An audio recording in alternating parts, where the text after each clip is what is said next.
My next interview is with Andy Spinner. How you doing, Andy? Doing very well, thank you. Good, good. And the name of your show is? A Beautiful Noise. A Beautiful Noise. What is A Beautiful Noise? Well, I play a really diverse array of music, and I think it's all beautiful, and it's kind of just a play on the words that other people might think it's noise, but I think it's beautiful.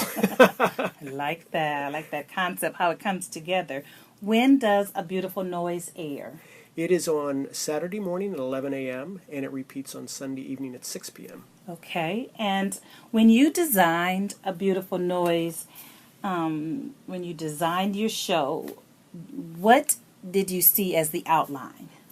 What I started out with, and I started about a year and a half ago, was just the idea that I would be very diverse. And at the beginning I thought, well, I'll try to work in, really juxtapose some, maybe even throw in a classical piece or a jazz piece against things. As time's gone on, I do more stay within one genre for the show. Usually I'll stay within, like today's mostly soul music, and or I'll do different types of rock music. But I do still throw in kind of a crazy thing, like an electronic track that sounds a little bit like soul music or that kind of stuff. That sounds like the creative flavor then. Let's talk about that. What is the creative flavor for your show?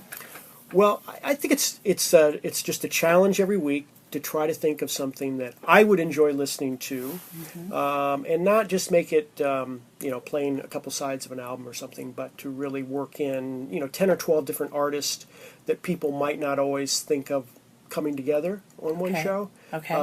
But I hope by the end of the show people go, oh yeah, that all kind of works. That all kind of sets a mood. Ties in, huh? Yeah. What I love as I come in the studio today is you actually have albums. Yeah, I have a lot of albums at my house. And so That's they come in real handy. Yeah. Oh yeah, it's fun. It's a lot of fun to use them this way. So you've been saving music for how long? Since I was old enough to make any money on my own. So when I was, like 17, 18 and started to earn some money. Yeah. That's pretty cool. Has your show then evolved from the initial plan? Right. Yeah, it did a little bit. And like I said, I thought I would maybe throw in a little more, I don't want to call it educational kind of stuff, where I talk more about, and I did a couple of shows like that early, where I did an electronica show where I got some things where people in the 1950s started using the Moog synthesizer type of instruments that were brand new, and they started using them in classical music, and they started using them in rock music. And I did a show and that was about that transition, and it was more, like I said, it was more educational, and I enjoyed doing that, but I didn't want to do that every week, because actually that was quite a lot of work to put that together. Yes. So most of the time I do more just a genre, and I try to throw in some things people may not have heard of before, and some things that they have heard of before.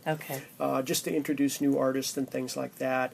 And once in a while I'll decide to do that more educational thing, where I'll talk about how this particular artist influenced another genre or something like that. That's cool. Who is your target audience? Well, I think it's probably mostly it's probably going to be people who like rock music, because most of my stuff, like the soul music that I'm playing today, is very rock and soul. It's not so much the love ballad type of stuff. So it's more rocking kind of stuff. And I think they also have to have kind of an open mind, because I've done shows that were really pretty noisy, as the name says, like German progressive music from the 1970s, which is an acquired taste for. How do you pick your music? Usually I'm sitting around at home, and I go, I probably have an idea every day of a show, because I play music a lot in my vehicle. I play music a lot at home, and something will just click in my mind. I go, oh, I could build a whole show around that idea. So I have no lack of ideas. I just do one show a week, and like I said, I probably have 10 ideas a week of shows to do. Wonderful.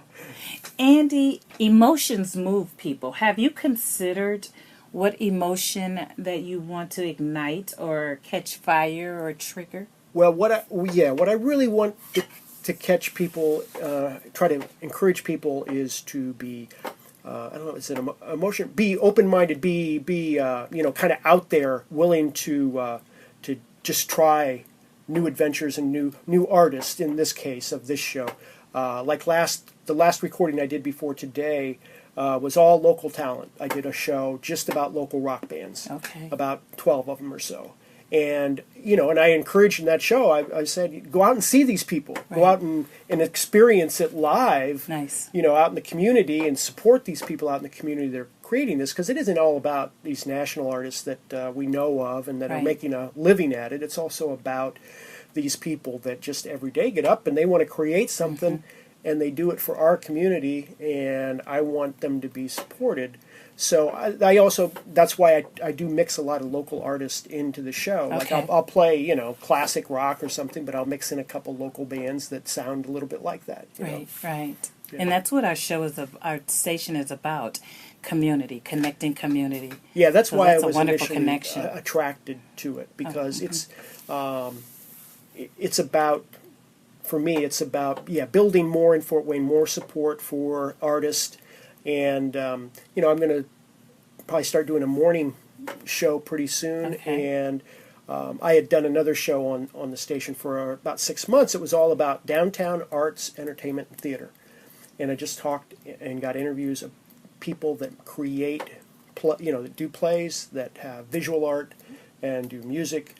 And I think the morning show that I'm going to evolve to doing here in the not too distant future, I'm going to try to bring that part of it back. Good. Because if, it's a lot of fun for me to play this music, but if I want it to be more than just my own fun, what I want it to be is about, like you said, building community downtown. For me, I especially focus on downtown. Downtown, Yeah, okay. because there's a lot happening, and I think there are still people in the city that don't come downtown that much, and there's a lot happening down here. Right, Yeah. right. So you kind of answered this last question, but I'm going to ask it anyway. As succinctly as you can, explain to me in a sentence or two, what does community radio mean to you? Well, I think it means, first and foremost, it means diversity, and it means giving a voice to people that otherwise wouldn't be heard. Like I said, I really enjoy the music. That's what I want to do. But I'll be honest in saying that what I think is more important to WELT are the programs that are talk programs and informational programs. And hopefully we can get more ethnic groups involved, get more people that are talking about topics. And it's great to interweave music and fun. Everybody wants to be entertained. But there's a lot of sources for entertainment out there. But there really, I don't think, are that many sources, especially on radio, for people to get a lot of information about what's happening in the community, topics, controversial things sometimes. What's going on? What do I need to know about? Right. And I think that a community radio station is, a place where all kinds of viewpoints, all kinds of different kind of people can come.